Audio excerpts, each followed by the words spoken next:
गंगा के पावन तट पर बसी काशी भगवान भोलेनाथ की नगरी, तो यमुना किनारे स्थित मथुरा नटखट लड्डू गोपाल भगवान श्री कृष्ण की जन्मस्थली है। काशी और मथुरा दोनों सप्तपुरियों में शामिल हैं, मोक्षदायिनी है।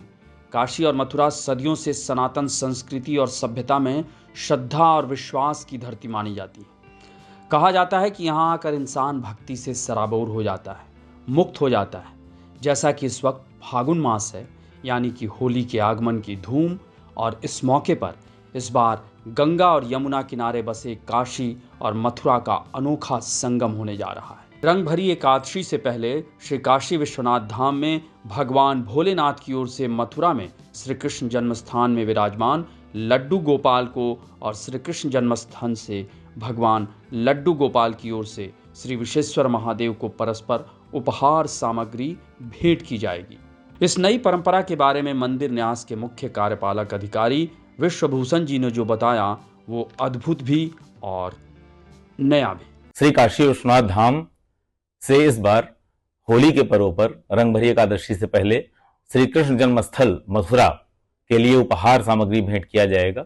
इस संबंध में श्री कृष्ण जन्मस्थली मथुरा के जो सचिव हैं श्री कपिल शर्मा जी और गोपेश्वर चतुर्वेदी जी, आप लोगों से भी बातचीत हुई है। आपका भी हमारे पास ईमेल के माध्यम से एक अनुरोध प्राप्त हुआ है और हमारा प्रस्ताव और अनुरोध भी उन्हें प्रेषित किया गया है, जिसके अंतर्गत यह तय हुआ है कि दोनों जो पवित्र धाम हैं, भगवान कृष्ण की तरफ से महादेव के लिए अबीर, गुलाल, रंग इत्यादि की भेंट वहां से आएगी और लड्डू गोपाल के लिए महादेव की तरफ से यहाँ से भस्म जाएगी, अबीर गुलाल जाएगा, वस्त्र जाएंगे भगवान लड्डू गोपाल के लिए, चॉकलेट जाएंगे। तो यह बिल्कुल दो धामों के बीच में, और जो सनातन धर्म की दो धाराएं हैं, कृष्ण भक्ति की और शिव भक्ति की, दोनों परम धाम का मिलन है। मथुरा भी मोक्षदायिनी नगरी है, काशी भी मोक्षदायिनी नगरी है। दो तीर्थ स्थलों के बीच समन्वय का यह एक अभिनव पहल है जो इस बार के हमारे रंग भरी एकादशी और होली के नवाचार में सम्मिलित होगा। वहीं श्री कृष्ण जन्मस्थान मथुरा के सचिव कपिल शर्मा और गोपेश्वर चतुर्वेदी ने भी इसका स्वागत और समर्थन किया है। काशी धाम मंदिर न्यास के सीईओ विश्वभूषण ने कहा कि दोनों मंदिरों के प्रबंधन द्वारा ईमेल के जरिए परस्पर अनुरोध और प्रस्ताव भेज दिए गए हैं और स्वीकृत भी हो गए। और विश्वभूषण जी ने इस पौराणिक मान्यता के बारे में जो बातें बताई वो बहुत ही अहम है, तो उसे भी सुन लीजिए। पौराणिक मान्यता के अनुसार रंग भरी एकादशी पर्व की जो कथा है वो भगवान कृष्ण ने राधा रानी को सुनाई थी और उसके बाद से यह पर्व मनाया जाता है। काशी विश्वनाथ धाम में भी बहुत ही धूमधाम के साथ रंग भरी एकादशी का पर्व होता है।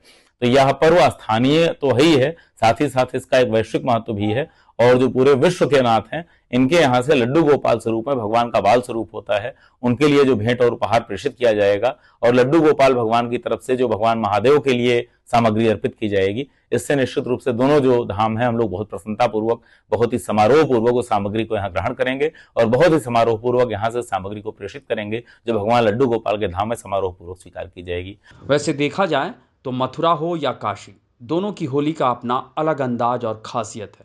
काशी में मशान की होली, जहां चिता की राख से खेलने की परंपरा है और इसे देखने के लिए देश ही नहीं दुनिया भर से लोग जुटते हैं।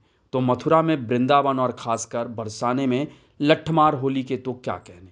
यहाँ तो स्थानीय से ज़्यादा देशी और विदेशी पर्यटक होली देखने आते हैं और सभी एक रंग में रंग जाते हैं। कोई किसी को नहीं पहचान सकता कि कौन कहाँ से आया है। मान्यता है कि एक बार भगवान श्री कृष्ण राधा जी से मिलने बरसाना पहुँचे, जहाँ उन्होंने राधा और उनकी सखियों को चिढ़ाना शुरू कर दिया।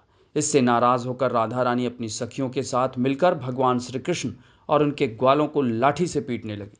कहा जाता है कि इसके बाद से ही बरसाना और नंदगांव में लठमार होली की परंपरा की शुरुआत हुई। वैसे मथुरा और वृंदावन में होली की शुरुआत बसंत पंचमी से ही शुरू हो जाती है, जबकि काशी में रंग भरी एकादशी से होली तक दिव्य और रंगों से भरा माहौल होता है। कुल मिलाकर इन दिनों जैसा कि पूरे उत्तर प्रदेश में तीर्थ पर्यटन की दशा और दिशा दिव्य और भव्य तो हुई ही है, और अब काशी और मथुरा के बीच ये नई परंपरा नव्यता की मिसाल है।